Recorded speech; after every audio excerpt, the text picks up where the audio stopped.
down front. Ty, Mike Petralia, CLNS Media, down 35-20. Right, I'm sorry, 35-23 down.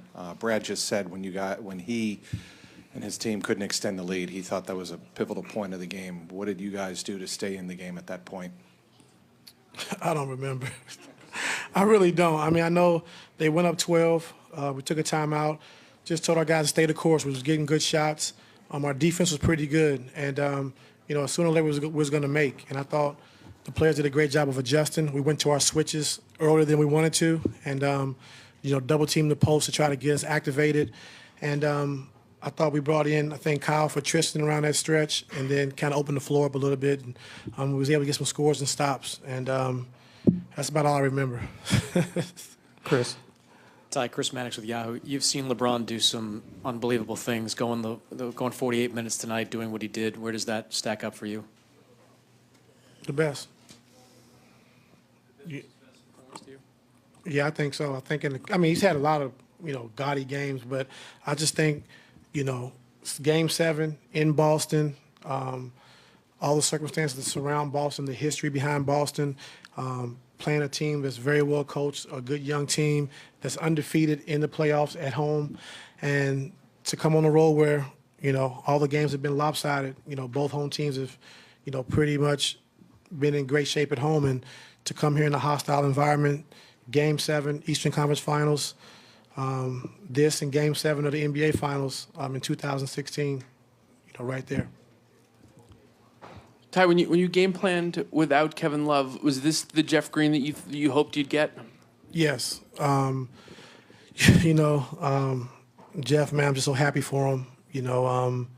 Very talented player, very versatile, and just, not really getting a great opportunity in all the places he's been.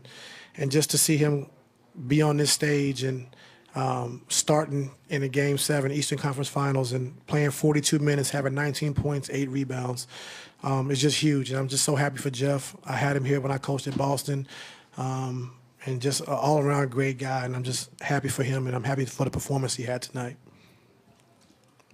Close Murphy, Athletic. Ty, just finishing up a series against your cousin Jason Tatum. Just curious, what are your thoughts about on his performance throughout this series? Man, he's tough. As a little kid, you didn't see this coming, but to be a rookie and perform the way he's performed on this stage is incredible. And give all the credit to Brad Stevens for these young guys maturing right in front of him in one season. And being in position to make big shots at the end of the game, take big shots, be on the floor. Eastern Conference Game 7. And to perform the way he's performed, I mean. He plays like a 5, 6, 7-year vet. He's always poised, always under control, never gets sped up. Really no weaknesses offensively. He can post, he can take you off the dribble, he can run pick and roll, catch and shoot. So he's a very young, talented player, and he's going to be one of our best players in this league in a few years. So I'm very happy for him. Shelley. Shelley Smith from ESPN. Ty, I don't know how many times I've said this, but why in the world with what he's done, why would anyone count LeBron out in any of these situations? It sells. It what? It sells. It sells. Yeah. It's TV every day, and, no way he can win, no way he can do this and that. And for some reason, the negative press on the Cavs sells, so they got to keep doing it. Brad, time Martimico, Celtics.com. Congratulations, first and foremost. Just a quick follow-up on the Jason Tatum conversation. When you were preparing for him, what was the toughest part of his game to prepare for? I mean, he's all around, offensively. He really doesn't have any weaknesses. But I think coming in, we wanted to try to be physical with him. So you can see him complaining about J.R. Holden, Jeff Holden, Bron. We wanted to just be physical, try to knock him off his spot, and, make his catches hard. And I thought we did a good job of that. But he's very crafty. He gets to the free throw line. He can score. In bunches, but he's a tough cover, and our game plan coming into the series would just be physical with him and just try to wear him down. Right. Brian Mahoney, Associated Press. Have you ever had a situation where you said maybe LeBron might be not good enough tonight? Maybe he might be tired. There might be too many guys. And what kind of relief is that to have a player where you don't ever question what I'm going to get from him? I mean, the bigger the stage, the bigger the player. And he's been doing it for us since we've been here. And, you know, the great quote from the great Doc Rivers is, you know, you always want to go into the Game 7 with the best player. And, you know, we have the best player on our team going into a Game 7. I like our chances. And he delivered again. Hi, Ty, over here. Bill Burt, CNHI Sports Boston. The Celtics have surprised a lot of people for most of the year. Obviously, the injuries, a lot of young guys, and it sort of got, I'm wondering, it got dangerous, it seems, more like they didn't really have 2 or 3. It was sort of 6 guys. You didn't know which 3 were going to play. Why were they such a tough matchup, and why were they, in your opinion, why were they still here, Game 7 in the NBA Finals?